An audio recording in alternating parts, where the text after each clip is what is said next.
Osorio González. Mi trabajo principal es en Testigo Púrpura, que es un medio que yo coordino, es un medio de comunicación feminista que abordamos temas sobre mujeres con perspectiva de género de aquí del estado de Veracruz. Y bueno, soy freelance en diferentes lados, soy corresponsal del Financiero en el estado, de MBS y colaboro con algunas otras plataformas. Gracias, Ana. Marcos. Bueno, yo soy Marcos Vizcarra, soy reportero para la revista Espejo en Culiacán, formo parte de la Alianza de Medios de Periodistas de a pie. Además, soy corresponsal de Reforma en Sinaloa y también formo parte del equipo del proyecto Donde van los desaparecidos. Muchas gracias, Ana, Marcos. Me gustaría comenzar sabemos que este año ha sido muy complicado para el ejercicio periodístico, principalmente por los asesinatos, que ya tenemos el mayor número de asesinatos y aún no se ha terminado el año contra periodistas. Ya varias organizaciones de libertad de expresión, de apoyo y defensa de periodistas, ha comentado que pues ya México es el país más peligroso para el ejercicio periodístico en América Latina y también pues este año es el año mortal en el ejercicio periodístico. Con base en esto pues me gustaría preguntarles, para ustedes, ¿qué representa ser en estos momentos periodista, hacer periodismo en el país más peligroso de América Latina y en el año más complicado? ¿Cómo ha sido para ustedes hacer periodismo en estas circunstancias? ¿Quién gusta comenzar?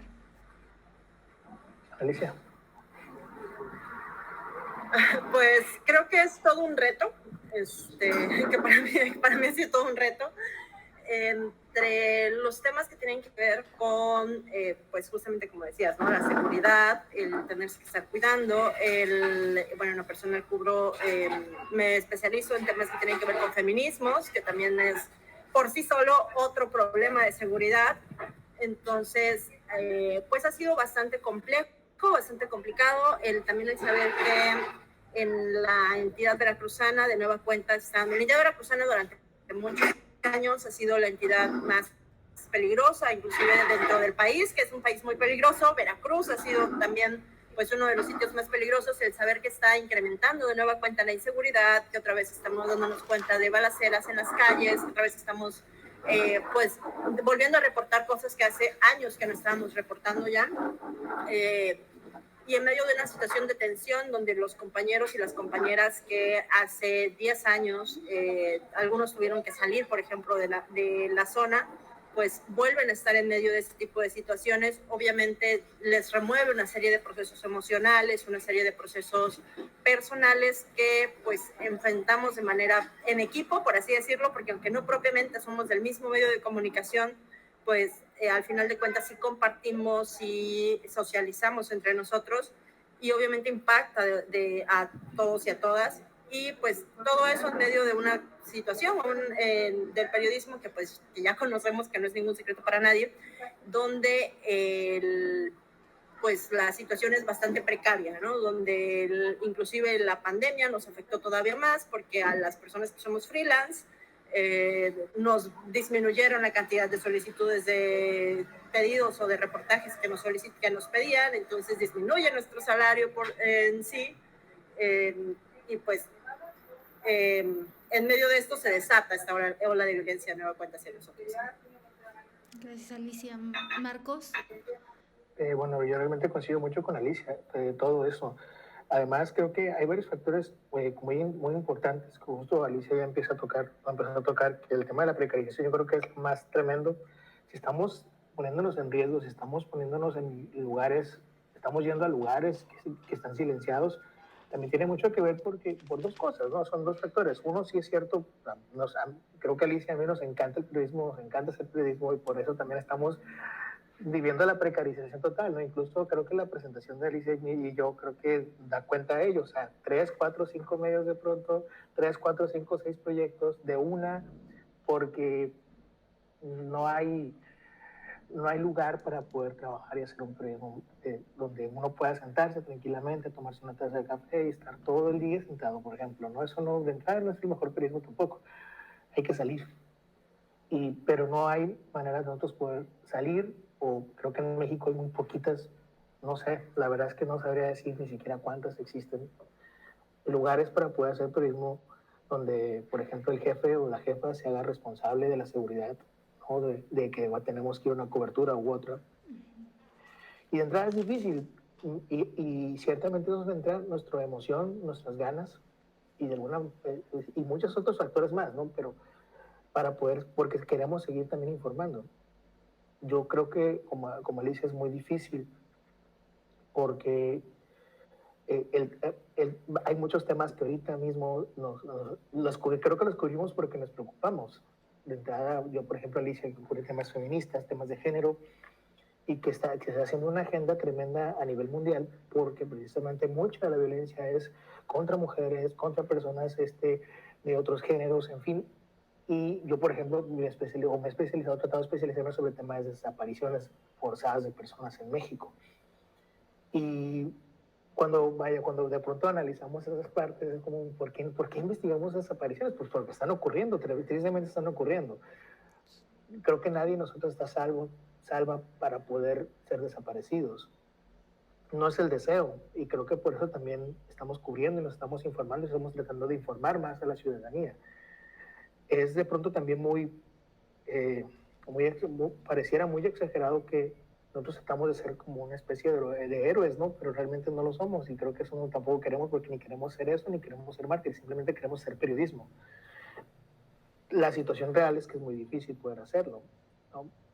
Como te decía, por un lado es lo económico, la precarización laboral, y por otro lado también está lo emocional, está lo del corazón, lo de la mente, de que todo esto que cubrimos, Analicia y yo, nos llega a afectar en algún momento de nuestra vida, ¿no? Y podríamos tener como discusiones bien largas sobre qué tanto nos afecta todo ese estrés postraumático.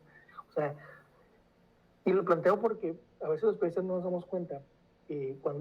Recuerdo yo hace 11 años, cuando empezaba a reportear, yo escuchaba a periodistas decir, es que vivimos en un país en guerra, y ciertamente estamos en un momento horrible y tremendamente, Veracruz, en Sinaloa, con una cosa tremendamente fea. Pero yo lo escuchaba y decía, sí es cierto, ¿no? O sea, es una situación horrible. La cosa es que todo ese estrés postraumático nos fue quedando y quedando y quedando, y hoy estamos con un completo daño. Entonces, además, estamos trabajando precarizados, cansados, no voy a decir que con un revólver siguiéndonos, pero sí. Y además, todavía aparte, con problemas del corazón, de la mente, porque no las hemos tratado tampoco resuelto. Y no es que muchas veces no queramos, es que o no nos damos cuenta o incluso no tenemos manera de poder pagarlo. Claro. Entonces, la situación del periodismo en México, por lo menos en la región, y me gustaría así también centrarme en mi región, en Sinaloa, se ha vuelto más complicada. Cada vez es más complicada, cada vez todo esto nos lleva a tomar otros caminos, a poder hacer otras cosas. Y los que amamos el periodismo, los que decimos, es que sí vale muchísimo la pena hacer periodismo, pues también nos enfrentamos a estar, como les decía al inicio, frente a zonas silenciadas y frente a una ausencia estatal, donde lo único que nos queda es poder acompañarnos también de las víctimas, ¿no? Nuestro trabajo, curiosamente, es acompañar a las víctimas, reportear, escribir sobre ellas y publicar, pero terminamos también siendo personas acompañadas por ellos, y no está mal, al contrario, pero terminamos siendo acompañadas por ellas para poder protegernos de las balas, de las amenazas, de las desapariciones, de todo, ¿no? Es difícil, es muy, muy difícil. Lo dijiste muy bien, Lucero, el tema de este año sí ha sido terrible, terrible. No vivimos en un país con guerra oficial, ¿no? Pero están matando más periodistas que en un país con guerra. Y eso es tremendo, y eso creo que es lo que tenemos que ponernos a visualizar realmente. Y nada, pues eso. Justo hablaban, los dos tocaron este tema de la precarización, ¿no? Y la precarización al interior del país sabemos que es real, pero como que poco siento que se habla de eso. A ver ustedes cuál es su perspectiva. Me gustaría preguntarles, en el historial de medios donde ustedes han trabajado, si han contado con un apoyo de seguridad en algún momento, y tal vez si si no lo han contado, si tienen alguna experiencia que ustedes puedan compartir sobre, tal vez hice esta cobertura y me puse demasiado en riesgo y mi medio no me apoyó. Si tienen tal vez estos dos contrastes de que si hayan tenido en algún momento un respaldo y cuando no lo hayan tenido. Si quieres comenzamos. Ana, ahora comienzo yo. Okay. Si quieren, Marcos, ahora comienzo perfecto. yo. Pues el apoyo máximo ha sido que me den viáticos, ¿no? Eso es lo máximo. No puedo decir otra cosa más que hacer un grupo de WhatsApp y reportarme cada 3 horas, cada 2 horas. Y ya.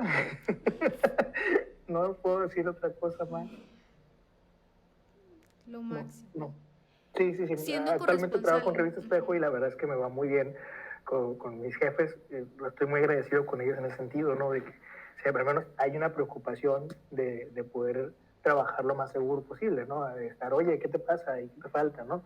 Y vaya, lo voy a presumir, pero alguna vez llegó mi jefe y me dijo, Marco, si necesitas que te apoyemos a pagar la consulta a la terapia, si lo necesitas, dímelo, ¿no?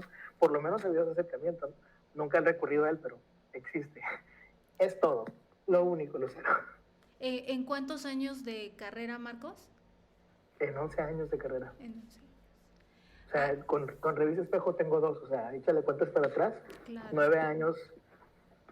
Nada. Cuidándome, claro. Solo. Ana, ¿cuál ha sido tu experiencia? Llevo el mismo tiempo que Marcos trabajando, 11 años, e igual, no ha habido apoyo de parte de los medios de comunicación donde he laborado. Independientemente de los medios donde estoy ahorita, pues he tenido ya una historia larga, porque como sabemos, pues trabajamos en 4 o 5 medios de comunicación al mismo tiempo. En algunos sí he estado como de fijo, trabajando, jamás inscrita al IMSS, jamás inscrita como a la Seguridad Social, que correspondería a cualquier trabajador o trabajadora mexicano.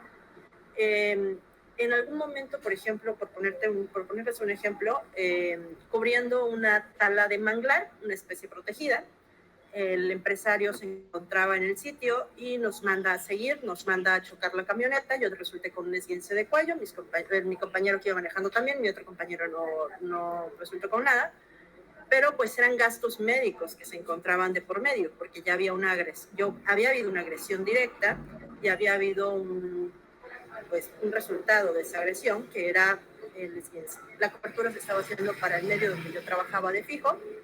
Tuve apoyo emocional del medio. Él cuenta con nosotros, todo lo que podamos apoyarte, todo lo que podamos estar contigo, pero no hubo en realidad un apoyo económico, por ejemplo, para cubrir los gastos que implicaba el que yo hubiera salido lastimada de esa cobertura.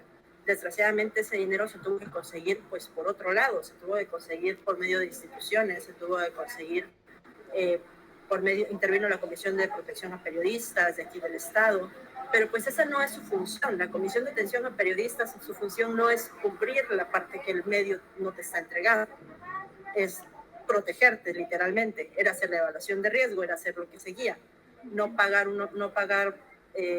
radiografías y traumatólogo y todo lo que implicaba, que ni siquiera pudo pagar todo, el resto del dinero se tuvo que conseguir por otro lado. Y así, o sea, al final de cuentas, todas las coberturas han sido pues cuestiones que una es quien tiene que llevar pues el dinero, sabes que si algo te pasa, al final de cuentas, pues uno es el que tiene que cubrir con el gasto que implica este tipo de cuestiones. Inclusive, por ejemplo, cuando me dio COVID, ahorita a principios de la pandemia, igual mi entonces jefa me acababa de cambiar a un esquema de pago, de un pago fijo a un pago por nota. Justamente ese mes que a mí me dio COVID, me acababa de hacer ese cambio. Obviamente un pago por nota implica menos salario. Sabía que yo estaba con COVID, atravesando a principios de la pandemia, que estábamos en una situación donde nadie sabía ni qué onda con el COVID, y mi salario que me llegó ese mes era irrisorio. O sea, en ese momento yo le dije, adiós, yo no puedo trabajar así. pero es la situación a la que nos enfrentamos justamente porque pues, los medios de comunicación están precarizados y saben que todos los medios de comunicación están así, saben que si nos vamos con el medio de la competencia, va a ser exactamente lo mismo. Entonces vamos a aceptar las condiciones que nos brinden, que pues es la situación en la que están todos. Sí, claro. Gracias, Ana, gracias por Lucero, compartir. me gustaría nada más Sí, comentar y Marcos. agregar algo, ¿no? Yo formo parte del proyecto Ando a los Desaparecidos, y es un proyecto realmente colectivo. Somos periodistas, todos en distintas partes de México, y nos hicimos, vaya, este proyecto va encaminado a dos situaciones. Una, poder arroparnos y publicar información entre nosotros y por decir, va a tener un lugar donde publicar, porque muchas veces también es donde, oye, tengo esta nota y no te la agarro, no te la tomo, no te la compre nadie. Y la segunda, poder acompañarnos también emocionalmente dentro de todo esto. O sea, somos nosotros los que hemos tomado esa decisión de poder acompañarnos y decirnos, ¿sabes qué? Esto que estás sintiendo tú, yo lo sentí alguna vez. Y eso, y lo comparto, hemos también, eso nos ha ayudado mucho incluso para que otras organizaciones civiles, como Aluna, por ejemplo, se acerquen a nosotros y nos digan, oye, queremos trabajar con ustedes. Y son asociaciones civiles que tienen que ver con ese trabajo del corazón, de la mente, ¿no? Y eso ha sido muy padre. Desgraciadamente no puede ser un grupo de 2 millones, sería excelente, ¿no? De periodistas, sería excelente que pudiéramos hacerlo, pero realmente es, o sea, pongo este ejemplo porque justo es para decir, nosotros somos los que nos estamos organizando para poder tratar de salir. En este proyecto de periodistas, Marcos, ¿cuántos periodistas están? Somos alrededor de unos 60, 80 periodistas. Okay. ¿Todos de Sinaloa? No, somos de varias partes del país que cubrimos desapariciones. Por ejemplo, está Marcela Turati, que ya es de Chihuahua, que está en Ciudad de México, está Frazuc, que se encuentra, él también está en Ciudad de México, pero él es de Yucatán, Astrid de Sonora, Aranzazú de Puebla, y Paloma de Jalisco, o así, ¿no? O sea, somos un combinado. Ah, ok, de acuerdo. La coincidencia es que cubrimos desapariciones. Ya. ¿Es de este proyecto de ¿A dónde van? Uh-huh. Ah, ok, perfecto. Sí. Ya, ok. Me gustaría también preguntarles específicamente las historias que se viven por estados son, de cierta manera, considero diferentes. Por ejemplo, aquí donde tú estás, Marcos, en Culiacán, pues hay el estigma del crimen organizado, ¿no? Entonces, ¿cómo ha sido para ti, uno, vivir en un estado donde el crimen organizado es una realidad muy presente respecto a otros estados, y hacer periodismo en estas circunstancias? Porque mucho se habla de que, bueno, pareciera que ya el poder lo ha dejado el Estado y lo asumen grupos criminales. ¿Cómo ha sido? Lo he hecho aquí en Sinaloa y de pronto a lo mejor me es muy difícil poder compararme, ¿no? Poder comparar como esa situación. Quizás, por ejemplo, leyendo lo que pasa en Veracruz, podría decirte, a nosotros no nos pasa eso. Y creo que también intervienen como muchos factores. Uno, híjole, pues el cártel de Sinaloa, digamos, es de aquí y tienen una especie de códigos, creo que eso es lo interesante, o lo que me estás preguntando. Hemos tenido que aprender códigos, ¿no? Cómo movernos, de qué manera. Si vamos a ir a, no sé, a la sierra, se me ocurre, a cierto lugar de la sierra, sabemos que tenemos que pedir permiso. Hemos tenido que aprender con quiénes nos vamos a pedir permiso, de qué forma vamos a pedir permiso, a qué horas podemos ir, a qué horas podemos bajar, con quién tendríamos que llegar. Eso, eso ha sido parte de los aprendizajes. Por un lado es eso. Por otro lado es también aprender, que se ha vuelto como una especie de manual, por decirlo así, de aprender de que si vas a escribir sobre narco, por ejemplo, sobre crimen organizado, es también hacerlo con pincitas, de tal forma que, vaya, lo que pasó con Javier creo que es lo más cercano para poder explicarlo con ejemplos, ¿no? Lo que pasó con Javier Valdés. Javier escribía muchísimo sobre narco, pero si uno lee a Javier, escribía sobre narco desde las víctimas, ¿no? O sea, lo que pasaba sí, pero desde las víctimas. Y ese es un periodismo, vaya, muy sano y que te permite poder trabajar muchísimo. Cuando escribes, y les digo, el ejemplo de Javier creo que es elemental porque a Javier le pasó en nuestra última etapa que al hijo de o o a un tipo, un criminal, que son los Damaso, López, padre e hijo, cuando Javier empieza a escribir sobre ellos, sobre la dinámica, sobre la conformación de ellos, sobre cómo estaban trabajando y toda la violencia que estaban generando, fue que a ellos no les gustó y ellos lo mandaron a asesinar. Y lo estoy platicando así porque es lo que está pasando, es lo que en los expedientes, es lo que Gris, su esposa, ha estado defendiendo y pidiendo y exigiendo al gobierno federal que se traiga a la persona, que se extradite a la persona esta, a los Damaso, para que se les juzgue por ese crimen, ¿no? Entonces, creo que el caso de Javier es muy ejemplar para poder aprender. Qué difícil es, porque no es también como decir, oye, censúrate si vas a escribir sobre el cártel de Sinaloa, su función, su estructura, su manera, sus manuales, bla, bla, bla, bla, porque eso está mal también, porque bien lo dijiste, hay estas dicotomías, estas combinaciones que hay, o esta influencia que hay del grupo criminal, el cártel de Sinaloa, con el gobierno de Sinaloa, con los gobiernos de los municipios, pues vaya, podemos decirlo así, que de alguna forma se ha estado dando natural desde hace varios años para acá.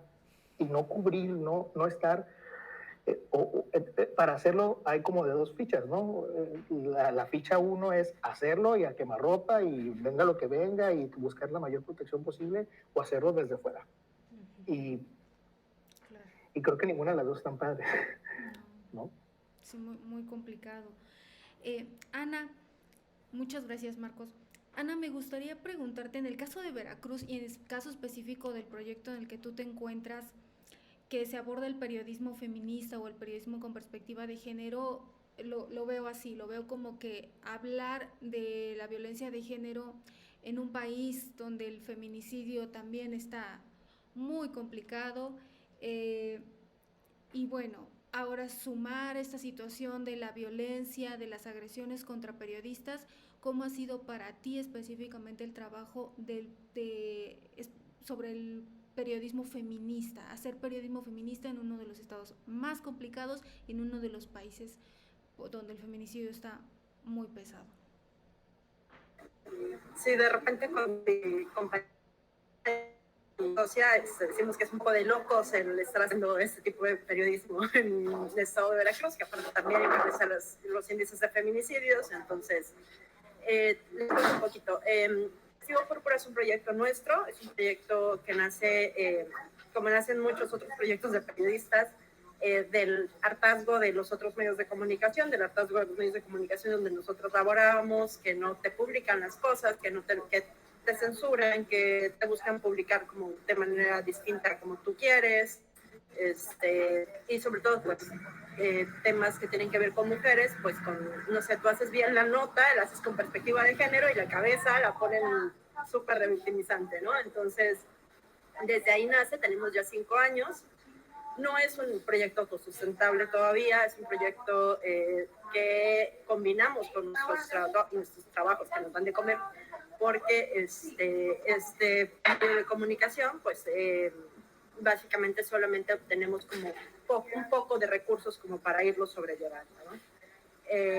Lo que hacemos obviamente es obtener los recursos necesarios como para reportear, eso sí lo tenemos como muy en claro, que tampoco podemos poner de nuestro dinero para reportear.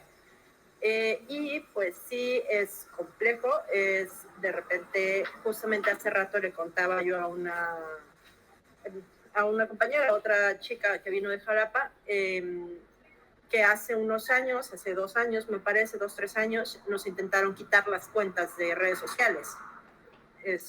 Cuando nos dimos, o sea, me llega la notificación de repente al correo electrónico que que ya habían entrado al Twitter.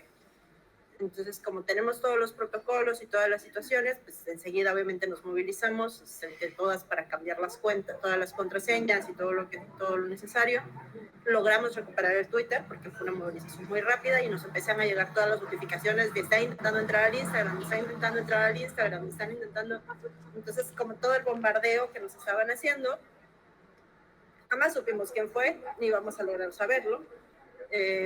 Pero pues son ese tipo de circunstancias que de repente te enfrentas, que es como bueno, a quien no le gustó, ¿no? No le gustó a los grupos conservadores, no le gustó al gobierno, no le gustó, o sea, porque son como muchos frentes los que están abiertos por los propios temas que nosotros estamos cubriendo, ¿no? Y además, bueno, al ser un estado tan largo, pues sí, largo el tiempo que demoramos, por ejemplo, en llegar de Veracruz, del Veracruz Puerto, que es donde estamos, a Coatzacoalcos, son 4 horas. Y el tiempo que demoramos de Veracruz Puerto a Poza Rica son 3 horas. Entonces, o sea, es un estado que si llevas mucho tiempo en poder recorrer, es como otro de los retos en sí que enfrentamos, porque pues las circunstancias varían muchísimo de un lugar a otro, ¿no? Las circunstancias propias de seguridad, las circunstancias propias de lo que vamos a cubrir en cada uno de los territorios. O sea, entonces es como y las circunstancias de tener que trasladarte tantas horas para ir de un espacio a otro, propiamente representa como un riesgo, representa algo pues que hemos tenido que ir aprendiendo a sobrellevar. Gracias, Ana. Me gustaría también preguntarle a ambos si en estos 11 años de ejercicio periodístico en algún momento ustedes han tomado la decisión de no publicar algo, de autocensurarse por seguridad, por protección. Si se han enfrentado alguna vez esta situación. Marcos.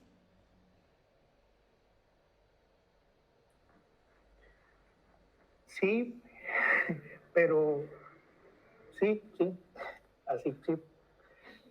Y fíjate, lo curioso es que yo creo que, bueno, hay veces que sí, son varias veces, pero eh, alguna vez sí, por ejemplo, yo creo que la primera vez que escribí algo, no me lo publicaron, o sea, tenía que ver con una red de lavado, de triangulaciones de dinero que favorece el cártel a partir de un tipo que vende terrenos, ¿no? Un tipo inmobiliario. Y no lo publicó el medio donde trabajaba. Y de hecho fue una acción, yo creo que, o sea, después de un tiempo lo analicé como muy positivo y sigo analizándolo igual, porque era describir justo todo el esquema de triangulaciones. Y lo que dijo el medio fue no te queremos poner en riesgo, a ti, más que al periódico, ¿no? Y al principio decía, es que cómo es posible, o sea, pero me lo decía para mí con mis camaradas. Pero ahora digo yo, no, qué bueno que lo hicieron. La verdad es que qué bueno, ¿por qué? Porque estaba bien morro y con la adrenalina y todo y sigo viendo el reportaje y digo yo, oye, pues no lo hacía tan mal, pero no era ponerme totalmente en riesgo, poner nombres y demás.